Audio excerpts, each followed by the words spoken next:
जय श्री राम दोस्तों। तो आज मैं आपके साथ कुछ ऐसी चीज़ें शेयर करने वाली हूँ। देखिए, वैसे तो हर मंथ का अपना एक महत्व होता है।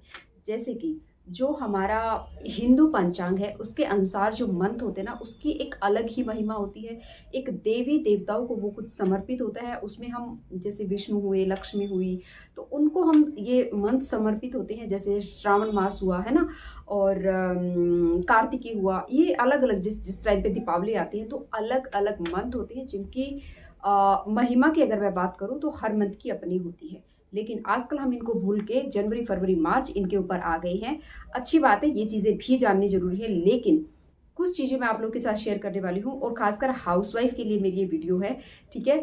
जो मुझे ऐसे लगता है कि हाउसवाइफ़ जो है ना, वो हमेशा स्ट्रगल करती रहती है, खूब मेहनत करती है, दिन भर काम करती है। उनके टाइम के कुछ घंटे डिसाइड भी नहीं होते कि इतने घंटे काम करना है ना। जो ऑफिस जाते हैं उनका तो फिर भी टाइम जो है ना, वो एक लिमिट होता है कि इतने बजे से इतने बजे तक ये काम करेंगी। बट हाउसवाइफ जो है ना, वो उसका कोई टाइम की लिमिट नहीं है, वो पूरा दिन लगी रहती है। लेकिन फिर भी आके उसको वो रिस्पेक्ट, मान सम्मान या फिर एक ओहदा जो होता है ना, वो उसे नहीं मिलता है। उसको फिर भी इस तरह से ट्रीट किया जाता है कि तुम चुप रहो, तुम्हें क्या पता, तुम कभी बाहर तो निकली नहीं हो, तुम बाहर निकलो तो तुम्हें पता चले। बहुत सारी चीज़ें होती हैं। तो सबसे पहली रिक्वेस्ट तो मेरी यही है कि आपके घर में आपकी वाइफ है, आपकी माँ है, तो प्लीज़ उनकी रिस्पेक्ट करिए, ठीक है? जब वो कभी कहीं बोल रही हैं तो हो चीज़ें उल्टी हो रही होती है ना, कि बाहर जब वाइफ या माँ कुछ बोल रही होती है, वहाँ पे उसको 4 बातें सुना देना, 2 बातें बोल देना। और ये चीज़ बिल्कुल भी अच्छी नहीं है। आप अपनी अंदर पॉजिटिविटी ला रहे हो, अपने आपके पास जो अपॉर्च्युनिटीज़ आने वाली थी उन्हें गँवा रहे हो। ये सबसे बड़ा दोष है आपकी लाइफ में। हमें करना चाहिए। और फिर घर में आके होता है ना, बोला जाता है ना कि बेडरूम में तो जो है ना प्यार करते हैं, लेकिन बाहर जब कुछ होता है तो वहाँ पे अपमान करते हैं। तो ये चीज़ गलत है, ठीक है? अपमान भी अगर आपको करना है तो आप चारदीवारी के अंदर करिए। जब उस चारदीवारी में अपमान का मतलब है कि जो आपको बात ठीक नहीं लगती उसको समझाइए, चाहे वो किसी की भी है। अगर आपको हस्बैंड की नहीं लगती तो आप अपने हस्बैंड को भी अगर समझाना चाहते हैं तो चार दीवारी में समझाइए, समाज के सामने नहीं। अगर आप अपनी वाइफ को भी कुछ कहना सुनना चाहते हो, उनकी कोई बात अच्छी नहीं लगती आपको, तो वो आप चार दीवारी में समझाइए।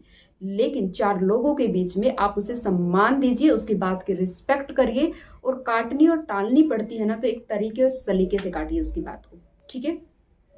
इससे रिश्ते अच्छे बनेंगे। और हस्बैंड वाइफ का रिलेशन आपका किसी के साथ हो ना ही हो, लेकिन आपके हस्बैंड वाइफ का रिलेशन बहुत अच्छा होना बहुत ज़रूरी है, क्योंकि ये सिर्फ आपसे रिलेट नहीं करता है, आपके बच्चों से, आपकी फैमिली से कई चीज़ें डिपेंड होती हैं उसके ऊपर, ठीक है?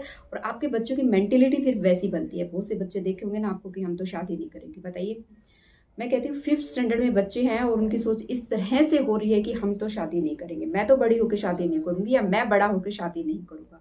तो ये किसका इफ़ेक्ट है? ये कई चीज़ों का है। सिर्फ़ पेरेंट्स के जो व्यवहार या नेचर है सिर्फ़ उसका नहीं है, ये उसका भी है, लेकिन साथ ही साथ फ़ोन और टीवी जो इतना यूज़ कर रहे हैं उसका भी है। तो उसको भी थोड़ा-सा उसके ऊपर भी लगाम लगाइए और खुद के ऊपर भी लगाइए कि आप अपनी चीज़ों को थोड़ा-सा कंट्रोल कर सकें, ठीक है?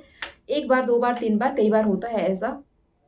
कितनी बार हमें करनी पड़ती है चीज़ें जब जाके लाइन पे आती है। ये मत सोचिए कि एक बार आपने अपनी बात बोल दी और सामने वालों को समझ आ जाएगी और वो सुधर जाएगा, ऐसा कभी नहीं होता है। क्योंकि उसकी जो क्या बोलते हैं, दिमाग में जो चीज़ सेट है कि औरतों को कुछ नहीं पता, इन्हें कुछ नहीं आता, ये तो घर से बाहर निकली नहीं है, उसको निकालना थोड़ा-सा मुश्किल होता है। तो आप धीरे-धीरे करके उस चीज़ को ठीक कर सकते हैं, ठीक है? अगर आपके साथ ऐसा होता है तो आप प्लीज़ आप चुप रहिए वहाँ पे, इससे क्या होगा, बात बढ़ेगी नहीं, ठीक है? अब बात करते हैं मेन इम्पोर्टेंट चीज़ पे।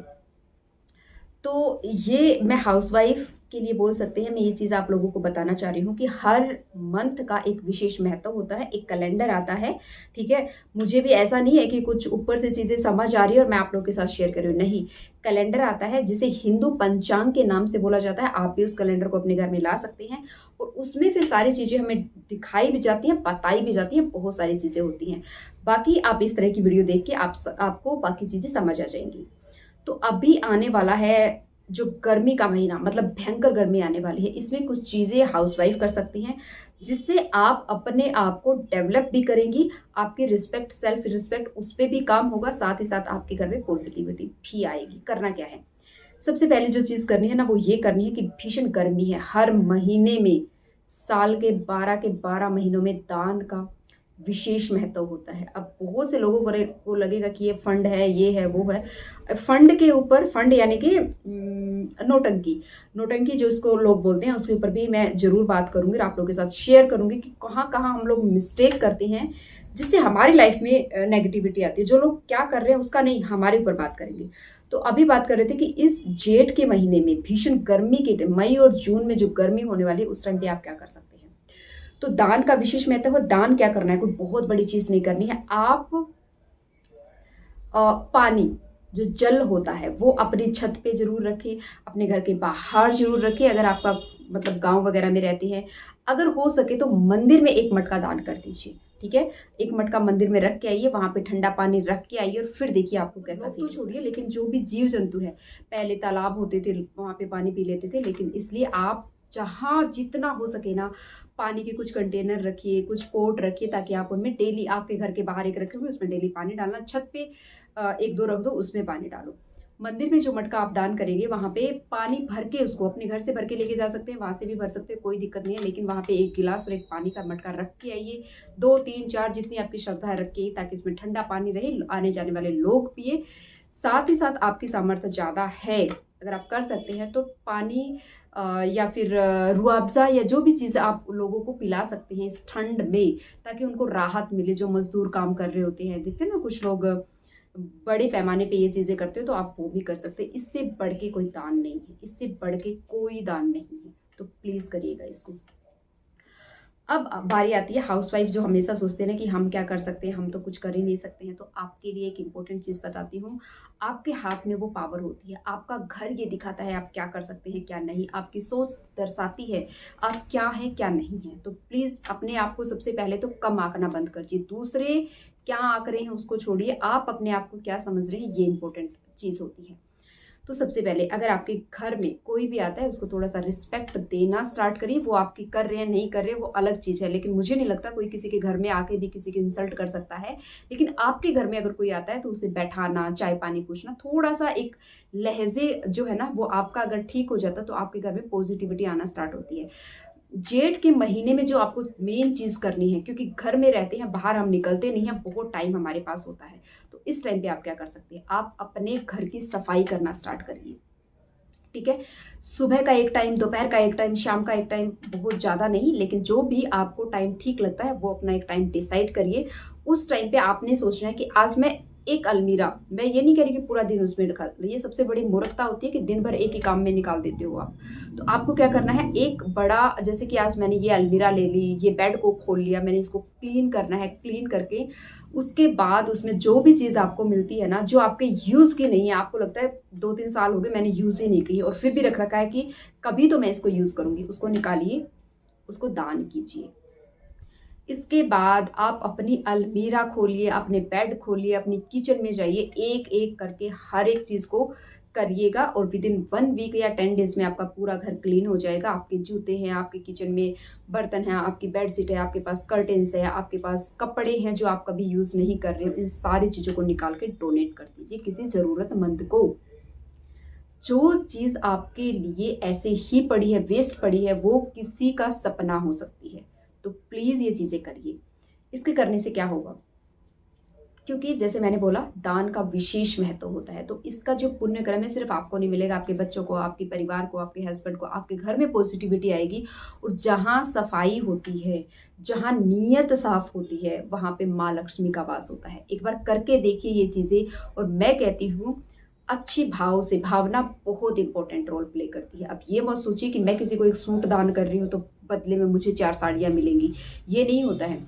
एक बिल्कुल निस्वार्थ भाव से एक बार ये चीज़ें करके देखिए और फिर देखिए आपको कैसा फ़ील होता है। आपके घर हल्का हो जाएगा, आपका मन हल्का हो जाएगा, आपके अंदर पॉज़िटिविटी आनी स्टार्ट हो जाएगी। और दिन भर में मैं कहती हूँ, सुबह शाम पूरे दिन करके 1 घंटा अपने आप को देना ज़रूरी है। आप चाहे तो इसे डिवाइड कर सकते हैं 15-15-15 मिनट। उस 1 घंटे में कुछ भी अच्छा सुनना है, देखना है, चैंटिंग करनी है। रील्स नहीं देखने, इन रील्स को देखना बंद करिए, जो हस्बैंड वाइफ के ऊपर जो जोक बनते हैं, जो बच्चों को लेके बनते हैं, जो ससुराल को लेके बनते हैं, जो सास बहू को लेके बनते हैं, इनको देखना बंद कर दिए। आधे से ज़्यादा प्रॉब्लम इसी वजह से हो रही है, ठीक है? और हम मजाक मजाक में चीज़ें बोल देते हैं और हमारे घर में महाभारत स्टार्ट हो जाती है। तो प्लीज़ ये चीज़ करिए इस महीने में, और फिर देखिएगा और अपने एक्सपीरियंस मेरे साथ ज़रूर शेयर करिएगा कि कैसा आपको फील हुआ, क्या आपको लगा और किस तरह की चीज़ें जब आपने ऐसे की तो आपकी खुद की मानसिक स्थिति पे क्या इफेक्ट पड़ा। लेकिन थोड़ी सी मेहनत आपको करनी पड़ेगी, जो मैंने कहा है ना, थोड़ा सा पॉजिटिव, थोड़ा इग्नोर करिए चीज़ों को। हर किसी ने बोल दी उसके ऊपर रिएक्ट करना ज़रूरी नहीं है। कई बार चुप होना बहुत बड़ा बहुत बड़ी चोट दे जाता है किसी को, तो आप चुप रहना स्टार्ट करिए। Thank you for watching. Video अच्छी लगी लाइक करना, चैनल पे नए हो सब्सक्राइब करना। हर हर महादेव।